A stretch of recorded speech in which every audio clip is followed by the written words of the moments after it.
Bu saat her şey aydınlaştırın. Axırıncı Aşırın filminin iclas səhnəsindəyik. Rayon komitəsindən gəliblər ki, kəndlilərin əlindən torpaqları alıb kolxoz yaratsınlar.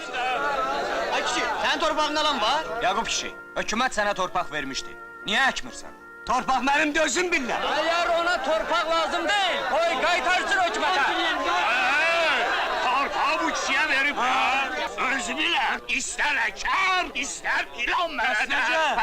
Rejissor semiotikanın köməyi ilə filmdə çatdırmaq istədiyi dərin mənaları sadə təsvirlə ifadə edir.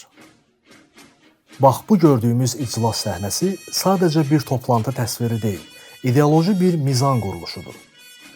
Sol tərəfdə sosialistlər, yəni solçular, sağ tərəfdə isə kapitalistlər, yəni sağçılar dayanır.